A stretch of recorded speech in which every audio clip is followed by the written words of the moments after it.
हे का नाही? हे तुमचं काम आहे. पण आपल्या झालं काय माहिती आहे का, आपल्या समाजाचं एंटरटेनमेंटवर जास्त भर आहे. कोणीतरी बोलला, मजाक झाली, तात्पुरतं आपण ते हसायलो तर पुन्हा विसरून चाललो. कारण आपल्याला गरज काय आहे? विकासाची. 2014 पासून डायलॉग आपण विकासावर आणला. या देशाला विकासाची नाही, गरज आहे परिवर्तनाची. विकास आणि परिवर्तन या दोन गोष्टीत फरक आहे. विकास म्हणजे काय? तुम्ही एखाद्या हॉटेलवर बसलेत, हॉटेलवर बसल्याच्या नंतर एक जण आलं आणि आल्याच्या नंतर म्हणलं मला 10 रुपये पाहिजे. तुम्ही त्याला विचारलं कशाला पाहिजे? त्यानं सांगितलं मला भूक लागली आहे. तुम्ही त्याला 10 रुपये दिले, त्यानं समोसा खाल्ला, त्याची भूक भागवली. हा झाला विकास. उद्या पुन्हाही त्याला भूक लागणार आहे. उद्या पुन्हाही त्याच्या पोटाचा प्रश्न निर्माण होणार आहे. ती कायमस्वरूपी पोटाची भूक भागविणे म्हणजे परिवर्तन. या देशातल्या शेतकऱ्यांना शेतीसाठी कर्ज देणं हे सरकारचा झाला विकास. पण माझ्या मायबाप कष्टकरी शेतकऱ्यांना या देशामध्ये कर्ज मागण्याची वेळच नाही येऊ देणं म्हणजे झालं परिवर्तन. ते परिवर्तन आपल्याला करायचंय. त्या परिवर्तनाची आपल्याला गरज आहे. पण प्रॉब्लेम झाला काय माहिती आहे का, आपल्या इथं ज्याच्यावर अन्याय होत आहे ते आणि जे अन्याय सहन करत आहे ते, हे दोघंच एकमेकाला भाषण द्यालेत. पहा, ज्याच्यावर अन्याय व्हायला ते आणि जे अन्याय सहन करायला ते. म्हणून एसी गाडीत बसून बिस्लरीचं पाणी पिऊन दुष्काळावर गप्पा हाणता येत नसतात. एसी गाडीत बसून बिस्लरीचं पाणी पिऊन दुष्काळावर गप्पा हाणता येत नसतात. त्यासाठी रणरण त्या उन्हामध्ये फिरावं लागतं.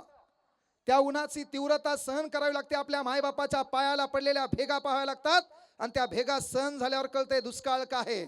पण आपले दलिंदर चाळे गावात आमदार आला त्याच्यासोबत सेल्फी. तेच बदलायचं तुला. काही काही मी दलिंदर पाहिले मुख्यमंत्र्याला वाढदिवसाच्या शुभेच्छा. अरे झाकण जुलिया, तू हा नंबर तरी आहे का त्याच्याकडं? त्यानं तू स्टेटस पाहिलंय का? तुला काही गरज आहे का? अरे त्या आमदारा खासदारांना मुख्यमंत्र्याचे स्टेटस ठेवण्यापेक्षा राब राब राब राबून दिवसभर शेतात व्यथा व्यक्त करून तू ह्या पोटा पाण्याचा प्रश्न निर्माण करणार ती ह्या बापाचं स्टेटस ठेव. जेव्हा जेव्हा तू पलीकडे जाशील कुठंतरी ती ह्या मनात विचार येईल की माझ्या बापासाठी काय होईना मला माझा मार्ग बदलायचा आहे. ते तुला करावं लागेल. आणि परिवर्तन साधं सुद्धा नसते. भाषणानं परिवर्तन होत नाही. परिवर्तन भाषणानं झालं असतं तर घराघरात वक्ता तयार झाला असता. आजकाल वक्ते कमी वक्ते वाढलेत. वक्ते पाहिले, या धर्मावर बोल, त्या धर्मावर बोल, देवावर बोल, याला बोल, धतुरा यायचं खरं नाही पण डायलॉग हाणतेत का नाही? हे चालू आहे का नाही? तेव्हाच आपलं काम आहे. जर तसं असतं तर काय केलं असतं? प्रत्येक घरात वक्ता तयार झाला असता. घरातल्या प्रत्येकाने एक वक्ता तयार केला असता. म्हणले असते आम्ही बोर झालोत, तू इथं जाऊन बोल म्हणजे आम्ही सुधरू. त्यानं होणार आहे का? नाही. गावात सरपंच आलाय, गावात पोलीस पाटील आहे, गावात लोकप्रतिनिधी आहे. त्याच्या माईच्या अंगावरली साडी पाहायची आणि घरी गेल्यावरती हा माईच्या अंगातली साडी पाहायची. दोन साडीतला फक्त फरक लक्षात घ्यायचा. त्याला बसू द्या. त्याच्यामुळेच मी त्या आळसावर बोलू लागलो भाऊ. एकदा आळसाचं उदाहरण सांगतोच. तसे लय उदाहरणं आपल्याकडे आहेत. आपला काय युट्यूबला कार्यक्रम उगाच गाजला काय? त्या शिवा दिल्यामुळं गाजलाय. पण त्या बी लोक माहिलेत गोड वाटायल्यात. आपला कार्यक्रम काय? गावात मुख्यमंत्री आले आणि पहिले मलाच बोलले. एकाने विचारलं काय बोलले? मी स्टेजवर उभा होतो, ते म्हणले खाली उतर. म्हणजे निंदा मंदा आपला बेश्रमाचा धंदा सुधारणार नाही. नो परिवर्तन हे का? महिला मंडळ आहेत आणि इथं पुरुष मंडळ आहे. पहिले काय करायचं माहिती आहे का? आता महाराष्ट्राच्या कानाकोपऱ्यात खऱ्या अर्थानं तमाशाकडे जाणारा वर्ग इथं बसवण्याची ताकद या महाराष्ट्रात एकाच माणसात आहे. त्यांचं नाव आहे इंदोरीकर महाराज.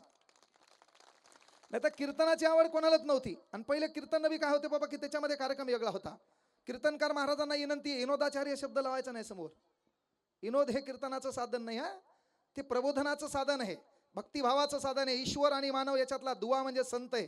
जी डोक्याने चालतात ती पंत आणि जी अंतकरणातून समाजाला चालवतात ती संत. गरज सध्या संताची आहे. त्या संताची मायबोली आपल्या महाराष्ट्राची आहे. म्हणून इथं बसलेल्या माता माऊल्यांना विनंती आहे, काय करायचं तर करा.